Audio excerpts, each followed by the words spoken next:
السلام علیکم۔ Asia 41 news کے ساتھ میں ہوں آپ کی میزبان امنا عباس۔ خبر شامل کرتے ہیں جعفر آباد سے۔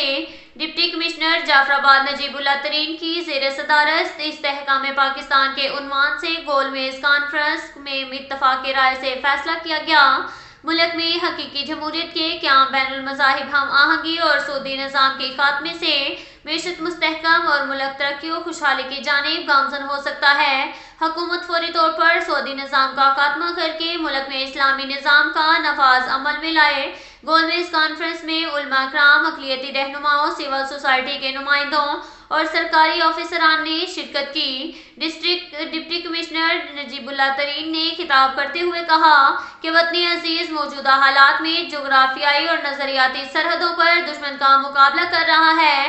دشمن 5th جنریشن وار کے ذریعے ہمارے نظریاتی سرحدوں پر حملہ آور ہیں۔ ہمیں مذہبی منافرت، معاشرے میں عدم برداشت کے عنصر کو ختم کر کے متحد اور منظم ہو کر اپنی نظریاتی سرحد کی حفاظت کرنا ہوگا اور معاشرے کے ہر فرد کو ملک کی تعمیر و ترقی کے لیے اپنے حصے کا بھرپور کردار ادا کرنا چاہیے تاکہ گلوبلائزیشن کے اس دور میں ہم درپیش چیلنجز کا مقابلہ کر سکیں۔ گول میز کانفرنس سے ناظم صحت ڈاکٹر سلیم رضا جمالی، مولانا نثار احمد نقشبندی، مولانا محمد حروف مینگل اور دیگر نے بھی اظہار خیال کیا۔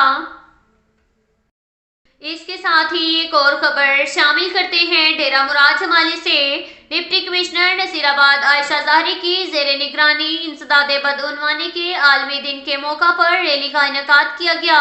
ریلی میں ضلعی آفیسران شریک تھے۔ ریلی ڈی سی آفس سے اللہ چوک اور پریس کلب تک نکالی گئی۔ شرکاء نے ہاتھوں میں بینرز اٹھا رکھے تھے۔ شرکاء سے خطاب کرتے ہوئے ڈپٹی کمشنر نصیر آباد عائشہ ظاہری نے کہا کہ بدعنوانی معاشرے کے بنیادی ڈھانچے کے لیے نقصان ہے۔ بدعنوانی ملک کی ترقی اور خوشحالی میں بڑی رکاوٹ ہے۔ موجودہ صوبائی حکومت بدعنوانی کے خاتمے کے لیے پرعزم ہے اور بدعنوانی کے خاتمے کے لیے سنجیدہ اقدامات اٹھا رہی ہے۔ بدعنوانی کے خاتمے کے لیے تمام متعلقہ اداروں اور محکموں کو مل کر مربوط کوشش کرنی چاہیے۔ انہوں نے کہا بدعنوانی اور کرپشن کو معاشرے سے ختم کرنے کے لیے عوام میں شعور آگاہی بیدار کرنا چاہیے تاکہ ملک کو بدعنوانی اور کرپشن جیسے ناسور سے پاک کیا جا سکے۔